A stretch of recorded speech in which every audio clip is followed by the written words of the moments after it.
What happened when you finally walked away from a toxic partner? Story 1. I didn't leave because of the yelling. I left because I started apologizing when they forgot my birthday. Again, Mia had this way of turning every moment into a trial. If I went out with coworkers, I didn't prioritize us. If I stayed home, I was boring and unmotivated. She'd scroll my phone like it was her job, then cry because she found a vibe in a message from my sister. The last straw was a Tuesday. I was making pasta. She walked in, saw the sauce, and said, "Wow, you're really trying to look like husband material now?" For who? I remember the calm that hit me. Not anger, just clarity. I turned off the stove, put the spoon down, and said, "I'm going for a walk." She laughed. "You always run." I grabbed my keys and replied, "This time I'm not coming back." Outside, my hands shook so hard I couldn't unlock my car. I sat on the curb and texted my best friend, "Can I sleep on your couch tonight?" That night, Mia sent 47 messages. Half were insults. Half were, "I'm sorry, I'm broken. Please don't abandon me." In the morning, I blocked her. Then I cried so hard I threw up. Then, quietly, I ate cereal on someone else's couch and realized something terrifying. Nobody was watching me. Nobody was grading me. My life didn't explode. It got silent. And in that silence, I finally heard my own thoughts again. Story 2. I left him after he forgave me for something I didn't do. Dylan loved being the victim. He'd accuse me of flirting with waiters, cheating with coworkers, emotionally abandoning him if I didn't answer within 10 minutes. Then he'd do this performance where he'd stare at the wall and say, "I guess I'm just not worth honesty." The breaking point happened at his mom's house. We were all at dinner, and his mother asked when we'd move in together. Dylan smiled and said, "We're working on trust first." I froze. His mom looked at me like I was a rehab project. In the car, I said, "Why would you say that?" He shrugged. "You know why. Because you think I cheated?" "Don't start," he snapped. Then softer, "If you're innocent, you wouldn't be so defensive." That's when it clicked. There was no finish line. There was no amount of proving. He needed me guilty so he could keep controlling me. We got home and he went to shower like nothing happened. I stood in the hallway and looked at our apartment like it belonged to someone else. Then I started packing. He came out with wet hair and laughed when he saw the suitcase. "You're being dramatic." I didn't yell. I didn't argue. I just said, "I'm done auditioning for basic respect." He stepped closer, eyes wide. "So you're really leaving? Over one comment?" And I said no. "I'm leaving because you've been punishing me for a crime you invented so you could feel powerful." He called me selfish. He called me cold. He called me every name he knew. But the moment the door shut behind me, my chest felt like it could finally expand. I sat in my car shaking and whispered, "He can't reach me now." It felt like surviving. Story 3. We were together 6 years. I left because she turned my grief into a competition. My dad died suddenly, and the day after the funeral, Lena cornered me in the kitchen and said, "You've been distant. It's like you don't even care about us." I thought she was just overwhelmed. I tried to be gentle. I asked for patience. She nodded, then started keeping score. If I cried, she'd roll her eyes. If I went quiet, she'd accuse me of punishing her. If I visited my mom, she'd sulk and say, "I guess I'm not family." One night, I woke up from a nightmare and sat on the edge of the bed, trying to breathe. She turned on the lamp and snapped, "Are you doing this again?" I stared at her. "Doing what?" "Making everything about your dad," she said. "It's been months. People die. Life goes on." I felt something inside me detach, like a rope finally snapping. The next day, I made 2 phone calls. One to a storage unit, one to my mom. When Lena came home, I had boxes stacked by the door. She looked genuinely shocked. "You're moving." Because I said one thing, I said, "No. I'm moving because you made my worst moment about your need for attention." She started crying immediately. Loud, messy, theatrical. "So you're abandoning me too?" I picked up the last box and said, "You're not being abandoned. You're being left." In my new place, the first week was brutal. I kept reaching for my phone to explain myself, to make it make sense. Then my mom came over with soup and said, "Your shoulders look lower." I hadn't noticed. But she was right. I'd been bracing for impact for years. Walking away didn't fix my grief. It just stopped adding poison to it. Story 4. He didn't hit me. That's what kept me there so long. Chris was nice in public, charismatic, helpful, the guy who'd carry groceries for strangers. But at home, he was a slow leak. He'd undermine me until I couldn't trust my own memory. If I brought up something hurtful, he said, he'd smirk and go, "You're so emotional." That never happened. If I cried, he'd say, "See? This is why no one can talk to you." Over time, I started recording arguments on my phone, not to catch him, but to reassure myself I wasn't insane. The day I left, he stole my promotion. I got a job offer with a huge raise. I ran into the living room shaking with excitement and said, "We can finally breathe." He stared at me, then said, "Must be nice to have everything handed to you." I blinked. "What? You flirt with your boss and suddenly you're talented." Something in me went ice cold.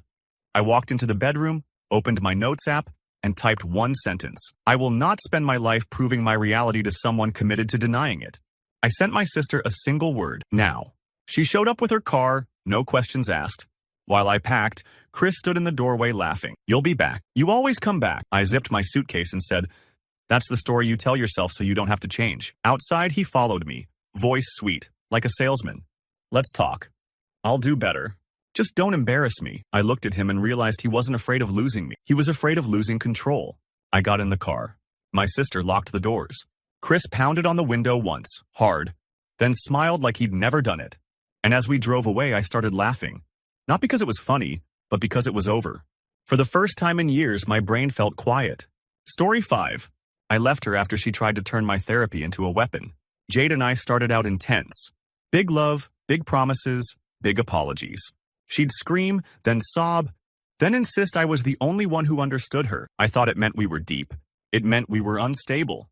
Eventually, my friends stopped inviting me places because Jade would get sick right before every event. My family visits became fights. My hobbies became selfish. I started therapy in secret because I knew what she'd say. "So you're telling a stranger our business?" When she found out, she didn't yell. She smiled. That was worse. At dinner, in front of our friends, she raised her glass and said, "Cheers to him finally admitting he's the problem." Everyone laughed awkwardly. My face burned. Later, I confronted her. "Why would you humiliate me?" She crossed her arms. "I'm just being honest. Your therapist is filling your head with nonsense. My therapist is helping me survive you," I said, before I could stop myself. Her eyes went flat. "So I'm the villain now?" The next morning, she started a fight on purpose, picking apart my words, twisting everything, until I snapped and shouted. Then she pulled out her phone and said calmly, "Good. Now I have proof you're abusive." My stomach dropped. I didn't argue. I didn't plead. I walked into the office, called my therapist, and said, "I need a safety plan. Today." By evening, my important documents were in a backpack, my clothes were in trash bags, and my friend was outside with his truck. Jade stood in the doorway, suddenly panicked. "You're really leaving? After everything I did for you?" I looked at her and said, "You didn't do things for me. You did things to me." She screamed as I walked down the stairs, calling me ungrateful, calling me weak, promising she'd ruin me. I got in the truck anyway. That night, I slept on an air mattress and stared at the ceiling, listening for her footsteps that weren't there. The fear lasted weeks. The peace lasted longer. Story 6. I didn't leave after a fight. I left after a compliment. Nina had this habit of praising me like I was a dog who finally learned a trick. "Good job not overreacting. Proud of you for being normal today." She'd say it with a smile, like she was helping me. Meanwhile, she'd rewrite reality until I apologized for breathing wrong. The day it ended, I got home late because my train stalled. I showed her the delay notice. She stared at it, then said, "Wow, you actually came up with proof. You're learning." Something inside me went quiet. Not rage, just a clean snap. I realized she didn't want a partner. She wanted someone to manage. I said, "I'm going to stay at my brother's tonight." She laughed. For attention, I walked to the closet and pulled out my suitcase. My hands were shaking, but my brain was crystal clear. If I stayed, I'd spend the rest of my life begging to be believed. She followed me, voice sweetening like syrup. "Don't be dramatic. Sit down. We'll talk." "No," I said. "You'll talk. I'll shrink. Then you'll reward me for shrinking." Her face hardened. "You're nothing without me." That line used to scare me. This time it sounded like a sales pitch. I left. In the car, I felt like I was committing a crime. My chest hurt. My phone lit up. Insults, apologies, threats, love bombs. Like a slot machine paying out chaos. The weird part? The next morning, the world didn't punish me. No explosion. No divine consequence. Just sunlight through a window and the first full breath I'd taken in years. I didn't feel instantly happy.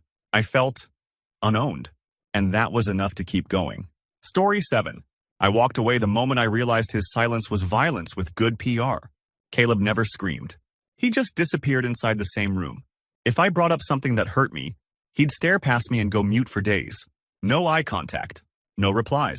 If I cried, he'd sigh like I was embarrassing him.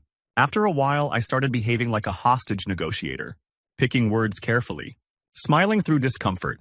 keeping the peace by erasing myself. Then my grandmother got hospitalized.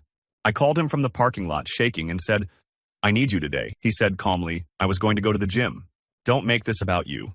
I went quiet. "My grandma might not make it." He paused and said, "You always do this. You make emergencies to control me." That sentence landed like a slap. Not because it was cruel, because it was stupid. It was a lie so lazy he didn't even try to hide it. I hung up, drove to the hospital, sat with my mom, and in that sterile waiting room, I realized something terrifying. Even if my grandmother died, he'd still find a way to punish me for it. When I got home, he was scrolling on his phone like nothing happened. I didn't argue. I didn't plead. I didn't try to make him understand. I said, "I'm leaving." He didn't look up. "You'll be back." I walked into the bedroom and started packing. That finally got his attention. He stood in the doorway like I was malfunctioning. "Seriously? Over a phone call?" "No," I said. "Over the fact that your love has conditions and your silence is your favorite weapon." He smirked. "Good luck finding someone who tolerates your emotions." I zipped my bag and said, "I'm done asking for tolerance. I'm going to go where care is normal." That night, in a friend's guest room, I kept waiting for the cold punishment to begin. It didn't. The quiet was different. Soft, not sharp. And for the first time, I slept without fear of what mood I'd wake up to. Story 8. I left after he tried to charge me rent in a house I paid for. Mark was charming to everyone else, which made me question myself for years. At home, he was logical. He kept spreadsheets of my mistakes. He'd call it budgeting, but it was control dressed like adulthood. I made more money, so I covered the mortgage. He promised he'd handle utilities. Somehow, the utilities were always behind, while he had new gadgets, new shoes, new hobbies. If I asked, he'd say I was attacking him. Then he lost his job and decided the solution was to punish me financially. One night, he slid a printed paper across the kitchen table like a contract. "Since you're the homeowner, you should pay me for my labor. I do chores. I bring value. I think $800 a month is fair." I stared at him. "You want me to pay you to live here?" He nodded like a professor. "It's about respect." That's when the fog lifted. The relationship wasn't a partnership. It was a scheme. I wasn't a girlfriend. I was a resource. I said, "Okay." He smiled, satisfied. I stood up, opened my laptop, and transferred money, one last payment, into his account. His eyes lit up. Then I said, "That's your moving budget. You have 48 hours. His face changed so fast it was almost funny. "You can't do that." "I can," I said. "And I am." He started yelling about fairness, about how I'd never find someone as smart as him, about how I was lucky he chose me. I recorded the whole thing, not for revenge, just for clarity, so I could never gaslight myself again. He slept on the couch, sulking. In the morning, I changed the locks while he was out, cooling off. The first time I walked into my own kitchen and realized I didn't owe anyone an explanation for existing, I cried. Not because I missed him, because I finally saw how small I'd been forced to become. Walking away wasn't dramatic. It was a quiet reclaiming. Story 9. I left her at the exact moment she tried to turn my child into a hostage. Dana hated my daughter from my previous relationship in a way she could never admit out loud. She'd be sweet for 5 minutes, then punish me for it later. If I had my daughter for the weekend, Dana would pick a fight Friday night, so I spent Saturday making it up to her. I kept telling myself it was stress, that if I tried harder, we'd blend. Then my daughter got sick at my place. Fever, shaking, scared. I called Dana and said, "Can you pick up meds? I can't leave her alone." Dana paused and said, "If I do that, you owe me." I didn't understand. "What do you mean?" "I mean," she said, voice flat, "I'm tired of being second place to your little family. If you want help, cancel your custody day next week and take me to that restaurant I like. Otherwise, figure it out." My daughter was curled up on the couch whispering, "Daddy, I feel weird." And my partner was negotiating like my child was leverage. I said, "Don't come over." Dana laughed. So dramatic. I hung up, called my neighbor, got the meds, handled the night. My daughter slept with her tiny hand on my wrist like she was afraid I'd disappear. In the morning, Dana texted, "Are you done pouting?"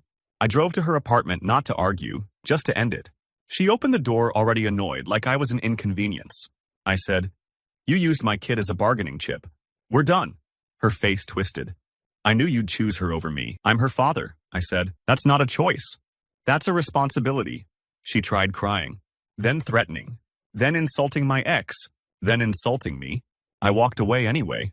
Later, my daughter asked, "Is Dana mad at me?" I hugged her and said, "No, Dana is not in our life anymore." She nodded like she understood more than she should.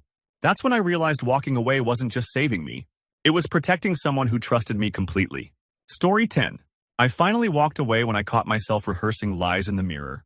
Evan didn't want the truth. He wanted the version that kept him calm. If I said I was tired, he'd accuse me of not being attractive. If I went out with friends, he'd interrogate me like a detective and call it communication. So I started pre-editing my life. I'd change details before he asked. I'd say dinner was at 8 when it was at 7. I'd pretend my phone died. I'd apologize before he even got mad. One morning I stood in the bathroom practicing a story about why I liked a coworker's photo, like I was preparing for court. I looked at my own face and didn't recognize the expression. It was fear, but polished. That day he picked a fight over nothing. I had folded laundry wrong. He threw a shirt onto the floor and said, "You never listen.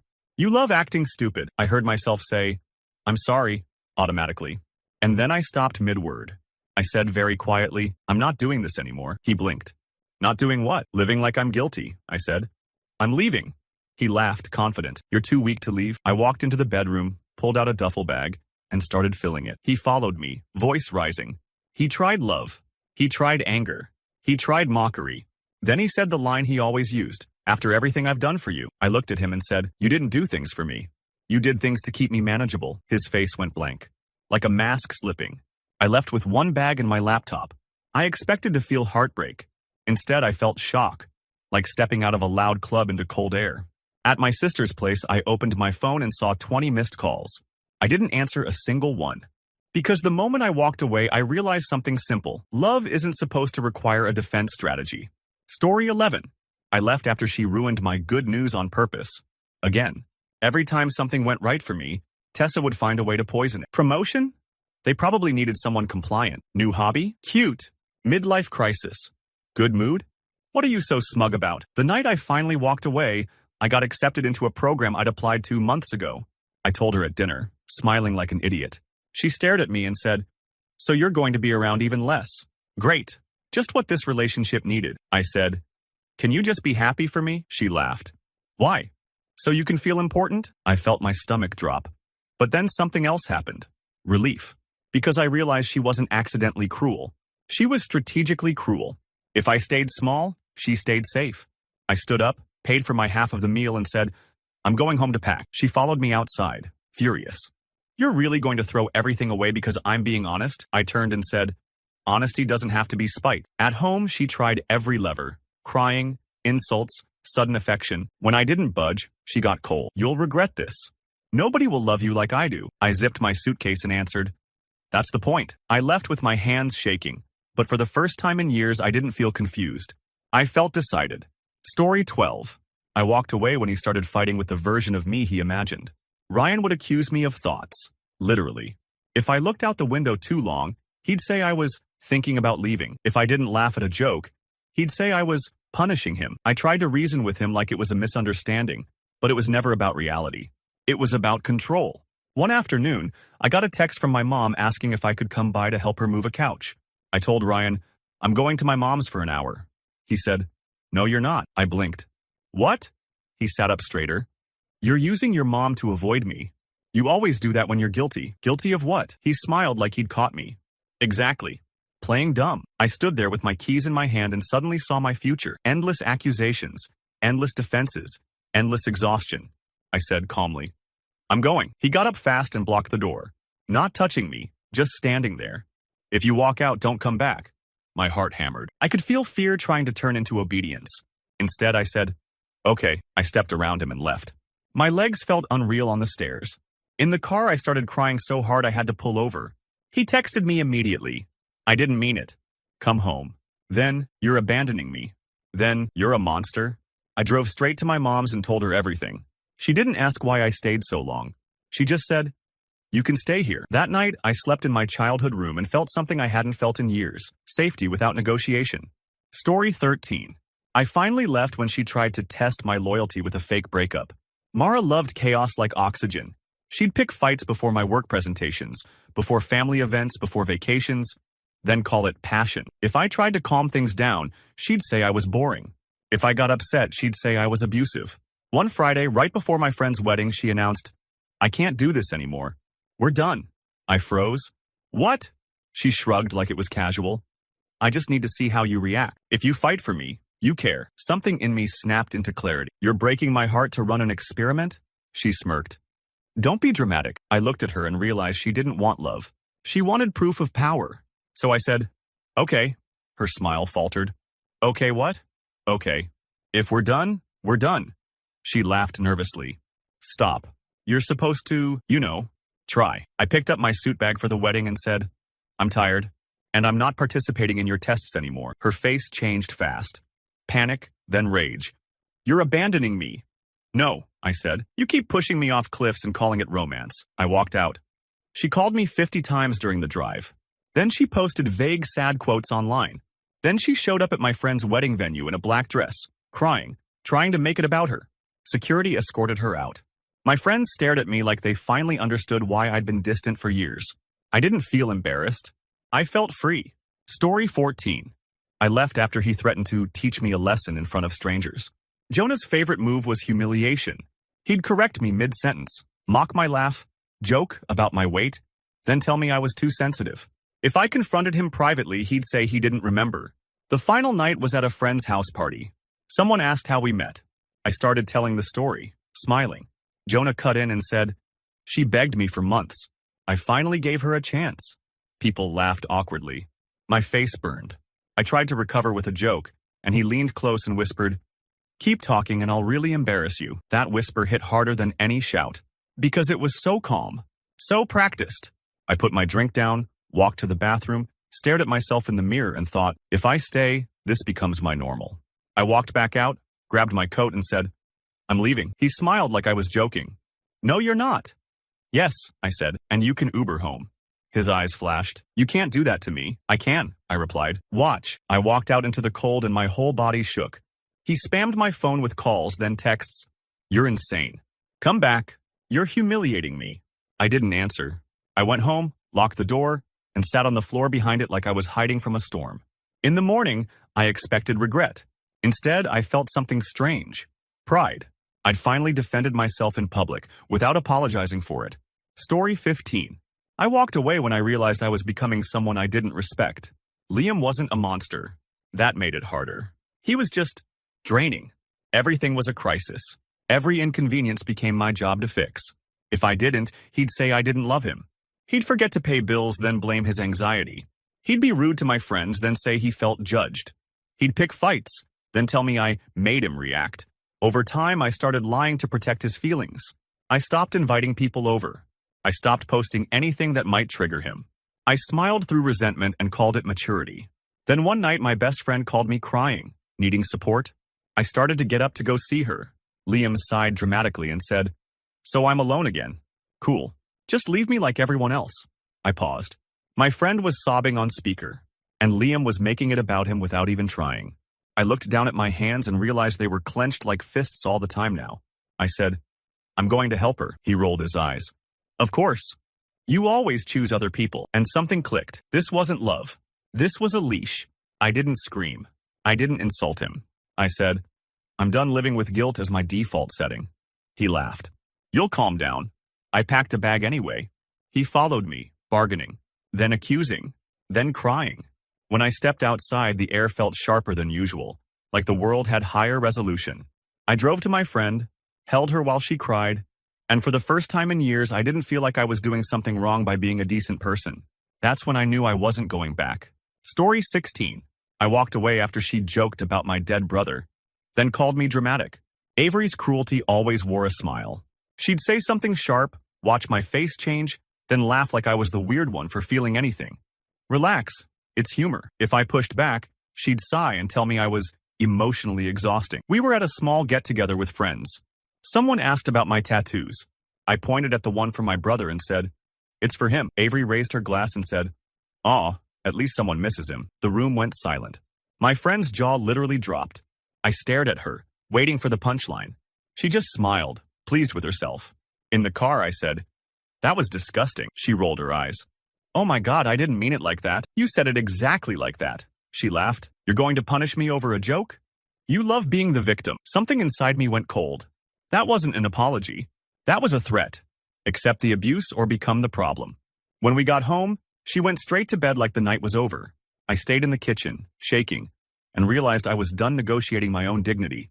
I packed quietly, not out of fear, out of clarity. She woke up when I pulled my suitcase down the hall. "What are you doing?" "I'm leaving," she scoffed. "Where?" "You don't have the spine." I looked at her and said, "You're right. I didn't. I grew it tonight." Outside, my hands were trembling so badly I could barely start my car. I expected to feel heartbreak. Instead, I felt clean, like I'd finally washed something toxic off my skin. She texted for days. Rage, tears. "You're cruel." "I'm sorry. I'll change." I didn't reply. Because once you see someone enjoy hurting you, you can't unsee it. Story 17. I left him when I realized he only loved me when I was useful. Nate was obsessed with the image of being a good boyfriend. In public, he held doors and posted cute photos. In private, he treated me like a service plan. Emotional support, free labor, constant availability. If I was tired, he'd sulk. If I had a bad day, he'd complain that my mood ruined the vibe. If I said no to sex, he'd act wounded and cold for hours. The final moment was weirdly small. I came home with a migraine and asked him to keep the lights low. He turned on every lamp and said, "You're always sick when I want to relax." I blinked. "I'm in pain." He shrugged. "I'm in pain too. You never think about me." I went to the bathroom, looked at myself in the mirror, and saw how pale I was. How tired. And I realized I was spending my life trying to earn basic kindness. I walked back out and said, "I'm going to my sister's." He laughed. "Go. You'll calm down." I started packing. That's when he switched into panic mode. "Wait, what are you doing?" "We can talk." "No," I said. "You only talk when you feel consequences." He got angry. "So you're just giving up?" I answered. "I'm giving myself back?" He stood there, stunned, like I'd broken a rule he thought was permanent. At my sister's place, I slept for 12 hours straight. No guilt, no tension, no waiting for him to decide what kind of night I was allowed to have. The next morning, my sister asked, "Do you miss him?" I thought about it honestly. What I missed was the idea of him, the version he performed for other people. The real him? I felt lighter without him, like I'd taken off a backpack I forgot I was carrying. Story 18. I walked away after he tried to rewrite my no into "you're crazy." Eli loved boundaries, as long as they were his. Mine were treated like challenges. If I said I didn't like something, he'd push it again, to prove I was overreacting. One night he wanted to go through my laptop just for transparency. I said no, calmly. He smiled and said, "That's suspicious." I repeated, "No, that's private." He leaned back and started listing reasons I should let him. If I loved him, if I had nothing to hide, if I cared about trust. Then, when I didn't cave, he snapped. "You're mentally unstable," he said, like a diagnosis. "You need help. You can't handle normal relationships." And something in me snapped into focus. He didn't want trust. He wanted access. He wanted permission to invade me and call it love. I stood up and said, "You need to leave." He laughed. "This is my place too." I nodded. "Then I'll be the one who leaves." He followed me while I packed, switching tactics every minute. "You're really doing this? You're overreacting." "I'm sorry. You're abusive for abandoning me." Finally, he said the line that was supposed to hook me. "No one will put up with you." I looked at him and said, "Good. I don't want someone who puts up with me. I want someone who respects me." I walked out with 2 bags and my charger. That's it. In my car, I started shaking, then laughing, then crying. Not because I was sad, but because I'd been living in a psychological maze and I'd finally found the exit. He texted later, "You'll regret this." I didn't. The only regret was how long I'd waited for permission to protect myself. Story 19. I left her when I realized the apologies were just intermissions. Sophie could cry on command.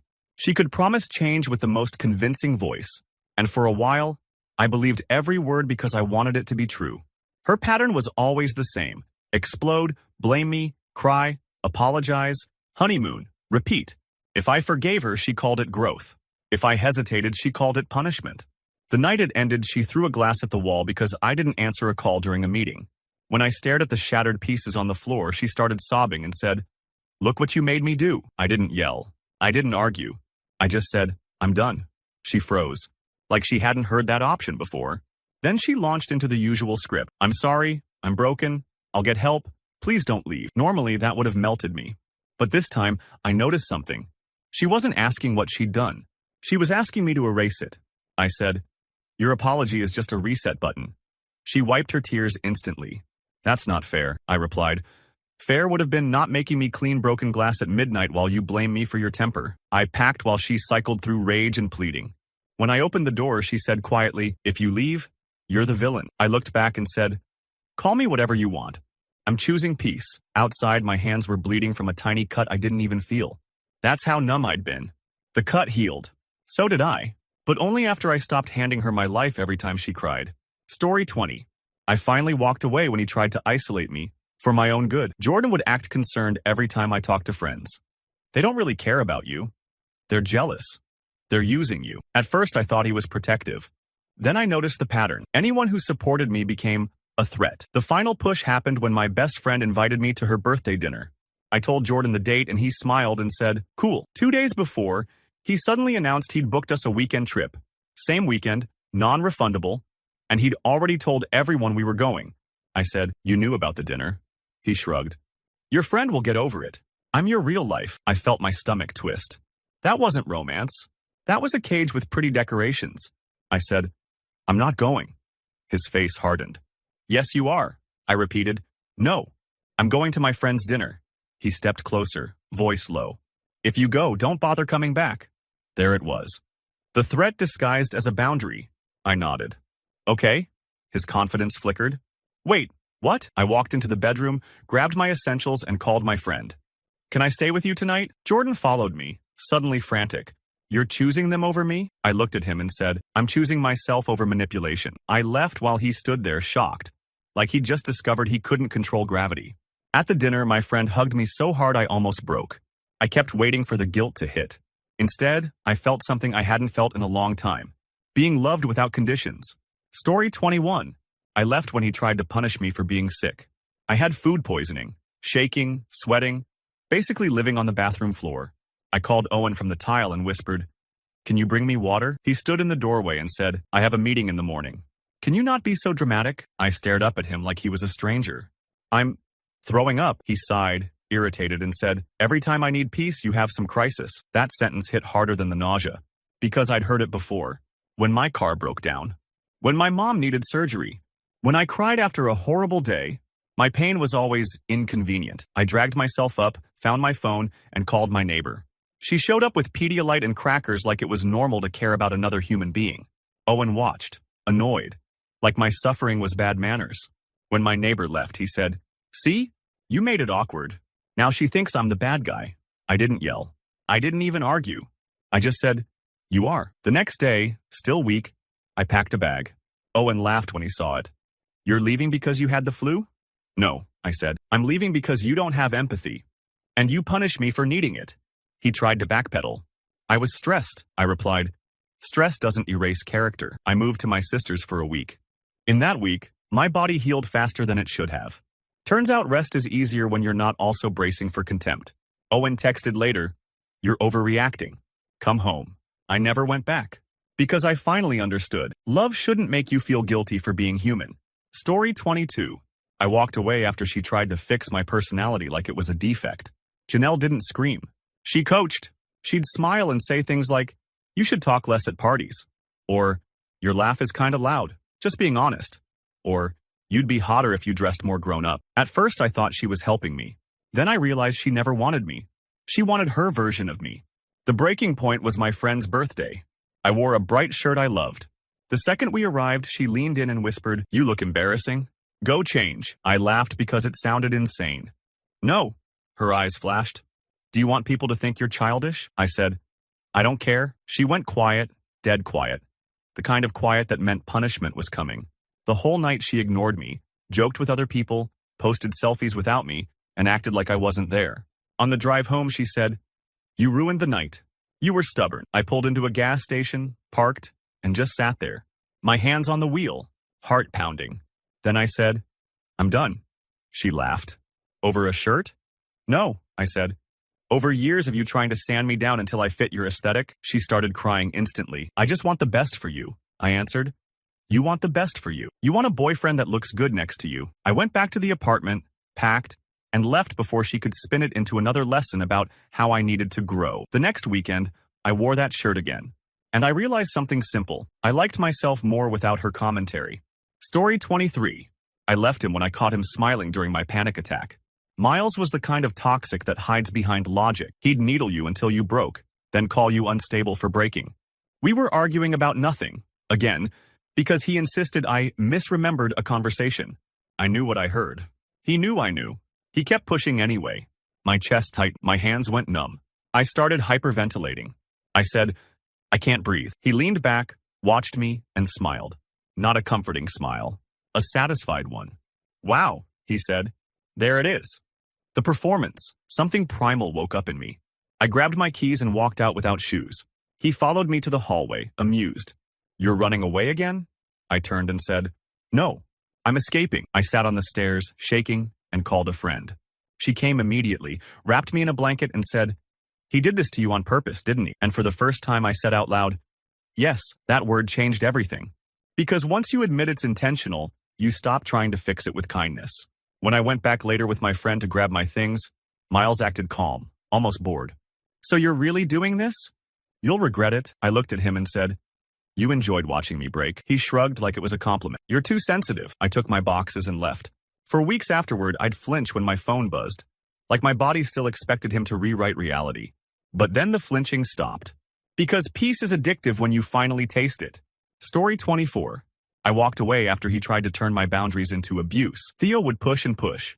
Then, the second I pushed back, he'd accuse me of being toxic. It was his favorite trick. Make me defend myself for defending myself. One night he demanded my location sharing to feel safe. I said no. He said, If you loved me, you'd do it. I replied, If you trusted me, you wouldn't need it. He stared at me and said calmly, So you're refusing to reassure me. That's emotional abuse. I actually laughed from shock. That's not what abuse is. He pulled out his phone and started recording. Say that again. Say you don't care about my mental health. My stomach dropped. I realized he wasn't trying to resolve anything. He was building a file, a narrative, a way to control me with fear. If you leave, I'll tell everyone you're the monster. I stood up and said, Stop recording.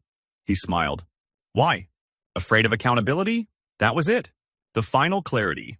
I walked into the bedroom, grabbed my documents, my laptop, my charger, things you take when you don't plan to come back, and said, I'm leaving. He stepped forward. If you walk out, I'll ruin you. I looked at him and said, That threat is exactly why I'm walking out. I left and drove to my mom's house, hands shaking so hard I kept switching lanes by accident. When I got there, my mom opened the door, saw my face, and didn't ask a single question. She just hugged me. Theo texted for days. Screenshots, accusations, dramatic paragraphs. I didn't respond. Because once someone tries to weaponize your reputation, the relationship is already over. You just haven't admitted it yet. Story 25. I finally walked away when I realized I was waiting for permission to be treated well. Kira wasn't horrible every day. That was the trap. She had amazing days. Sweet, funny, affectionate. And then she'd flip into contempt like a switch. If I said something wrong, Hia said, You're not a man. If I defended myself, she'd mock my voice. If I got quiet, she'd accuse me of being manipulative. I spent months telling myself, if I'm patient, she'll stabilize. If I love her better, she'll feel safe. Then one night we were at a restaurant and she started criticizing me quietly. My posture, my ordering, the way I held my fork, like she was training me. I finally said very softly, Please stop. She smiled and said, Or what? That question echoed in my head. Or what? Because she genuinely didn't think there were consequences. She thought I was permanent. I put my napkin down, stood up and said, I'm leaving. She laughed, loud enough for people to look. Sit down. You're embarrassing yourself, I said. I'd rather embarrass myself once than live embarrassed every day. I paid for my meal, walked out, and drove home in silence. She called me 20 times. When I didn't answer, she sent, You'll come back. You always do. And I realized she was right, unless I changed the pattern. So I packed while she was still texting. I took only what mattered. I left the rest. At 2 a.m., sitting in a cheap hotel room, I felt lonely for about 5 minutes.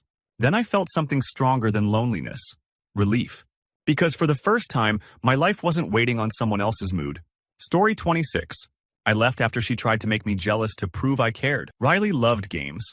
If I didn't text back fast enough, she'd post a selfie with some guy's arm in the frame. If I asked who it was, she'd smile and say, Relax. You're insecure. The night it ended, we were at a bar with her friends. I went to the restroom, came back, and found her sitting on a stranger's lap laughing. Her friends were watching me like it was a reality show. I walked up and said, Are you serious? She looked up, eyes bright, like she'd won something. What? It's just a joke. I said, Get up. She stood and whispered, See? You do care. That sentence flipped a switch in me. I realized she wasn't trying to be loved. She was trying to feel powerful. I grabbed my jacket and said, "I'm leaving." Riley laughed loud. "You're going to break up with me over a joke?" I looked at her friends and said, "No. I'm breaking up because I'm not auditioning for respect." In the car, she called me nonstop. First angry, "You embarrassed me." Then sweet, "Come back, I'm sorry." Then cruel, "You're pathetic. No one else wants you." I didn't answer. The next morning, she showed up at my door crying. I opened it just enough to say, "Go home." She tried to push in. "You're really doing this?" I said. "Yes. And you're not allowed to turn my boundary into another game." I closed the door. My hands shook for an hour.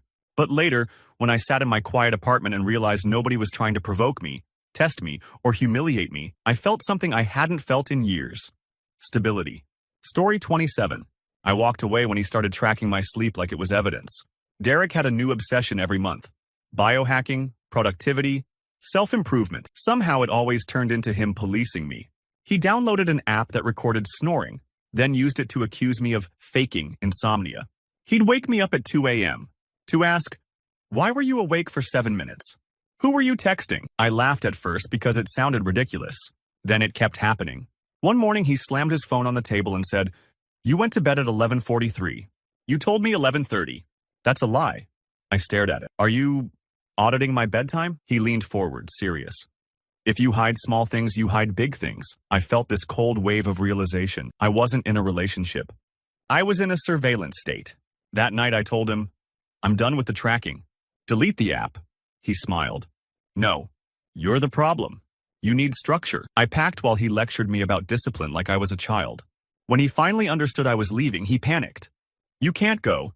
You're unstable without me." I said, "I became unstable because of you." He followed me to my car, shouting that I'd never find anyone who cared this much. I drove away with my heart pounding, then pulled over and cried, because part of me still believed his narrative. The next week, I slept better than I had in months. Not because my life was perfect, because no one was waking me up to accuse me of being a liar. Story 28. I left her after she tried to ruin my relationship with my dad to keep me close. Hannah hated any bond that didn't include her. If I called my dad, she'd suddenly need something. If I went to see him, she'd start a fight the night before, so I'd arrive stressed and apologetic. I told myself she was just anxious. Then she crossed a line I couldn't explain away. My dad had a minor heart scare. I got the call at work and told Hannah, "I'm going to the hospital." She didn't say go. She said, "So you're just leaving me alone tonight?" I blinked. "My dad might be in trouble." She crossed her arms. "He always has something. He doesn't like me and you know it." I felt my throat tighten. "This isn't about you," she snapped. "Everything is about me when you're with me." That sentence sounded like a confession. I went to the hospital anyway, sat with my dad while doctors ran tests. And in that waiting room, I realized I'd been living in constant emergency mode, always managing her feelings, always paying a price for loving other people. When I got home, she was on the couch scrolling, acting offended like I'd committed a crime. She said, "Are you done? Because I need to talk about how you abandoned me." I said, "Pack your stuff." Her eyes widened. "Excuse me?" "You heard me," I said. "You tried to compete with my father's health." "Get out!" she cried, then raged, then accused me of being heartless. I didn't budge. After she left, I called my dad and told him I was coming over the next day. He said, "You sound lighter," and I realized he was right. Walking away didn't just save me, it gave my relationships oxygen again. Story 29. I walked away when he tried to make my apology the price of peace. Every single time. Connor would start a fight, twist my words, escalate until I was begging for calm, then accept my apology like a king granting mercy. The apology was never specific. It was always, "I'm sorry, okay?" Just a surrender. One night he accused me of flirting with the cashier because I smiled. I said, "That's ridiculous." He slammed his hand on the counter. "So now I'm crazy," I tried to explain. He cut me off. "Say you're sorry." I said, "Sorry for what?" He stepped closer. "For disrespecting me," and something in me finally rebelled. I said, "No." He blinked like he didn't understand. "What?" "No," I repeated. "I'm not apologizing to end a fight you created." His face hardened. "Then you can sleep on the couch." I nodded. "I can also leave." He laughed. "You won't." I stood up, grabbed my keys, and walked out. I drove to a 24-hour diner and sat in a booth with shaking hands, staring at a menu I couldn't read. He called and called, then texted, "Come back and we'll forget this." That's when I realized the cycle. He didn't want solutions. He wanted resets where he stayed in control. I went back the next day, with a friend. to get my stuff. Connor acted calm and said, "You're being dramatic." I replied, "Dramatic would be staying." Leaving was the most rational thing I'd done in years.